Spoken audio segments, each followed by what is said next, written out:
Hi tita, share ko lang kasi sobrang gulo na ng isip ko. Yung live-in partner ko ngayon, babae siya, 40 years old. Grabe, after 8 years ng relasyon namin, ngayon ko lang nalaman na kasal pala siya sa ex niya at may 3 na silang anak. Ang sakit.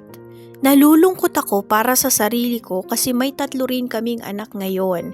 Hindi biro ito. Gusto ko na talagang makipaghiwalay kasi kahit 40 na siya, parang buhay dalaga pa rin ang peg. Walang sense of responsibility. Ako, 28 years old lang pero ako ang provider.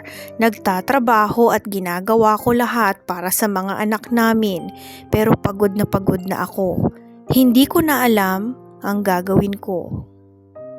Kung maghiwalay kami, kanino mapupunta ang mga anak namin? Sa kanya ba na may ibang pamilya na o sa akin na nagbibigay ng time, effort at pagmamahal sa kanila? Mas inuuna pa niya ang sarili niya kaysa sa amin.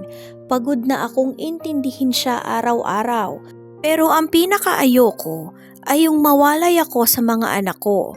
Tanong ko lang, may karapatan ba ako sa mga anak namin kahit hindi kami kasal?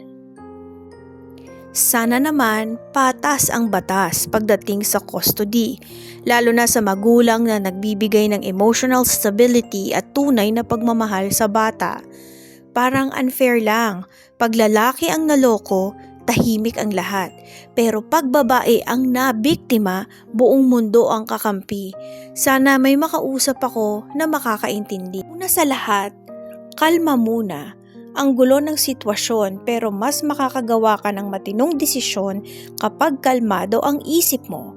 Pag-isipan mong mabuti ang hiwalayan. Hindi dahil sa pride o sama ng loob kundi kung ito ba talaga ang makakabuti sa iyo at lalo na sa mga anak mo. Kung toxic na ang environment at hindi na healthy emotionally para sa inyo ng mga bata, hiwalay na ang practical na hakbang. Ituloy mo lang ang pagiging mabuting ama.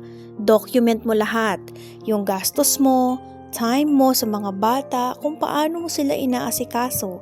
Mahalaga yan, yung sakaling umabot sa legal na proseso ang custody. Iwasan mo muna ang gulo o away. Kahit nakakainis, iwasan mo ang sigawan, sumbatan, lalo na sa harap ng bata. Mas makakabuti na mag-focus ka sa sarili mo at sa mga anak mo. Kung pag-uusapan naman natin ng legal advice, hindi nyo kailangan maging kasal para kilalanin kang legal na ama. Basta ikaw ang nakalagay sa birth certificate ng mga anak ninyo, may karapatan ka sa kanila bilang ama, kahit hindi kayo kasal ng nanay nila. Sa ilalim ng batas ng Pilipinas Family Code, ang mga illegitimate children, anak sa hindi kasal, ay kadalasang nasa custody ng ina, pero may expectations. Kung may mapapatunayan mong ikaw ang mas stable, mas may kakayahan emotionally, financially at ikaw ang nag-aalaga talaga, pwedeng ikaw ang bigyan ng custody. Pwede kang humingi ng joint custody o visitation rights kung hindi mo sila makuha full-time. Pwede kang humingi ng tulong sa barangay muna. Kung ayaw na talaga magkaayos, next step ay sa DSWD or family court. Ano ang legal aid tip? Kung wala kang pang-abogado, pwede kang lumapit sa PAO, Public Attorney's Office. Libre ito para sa mga may limitadong income. DSWD kung may child welfare concern. Barangay Women and Children Desk. Kahit lalaki ka, tatanggapin nila ang kaso mo kung may issue sa anak o family conflict.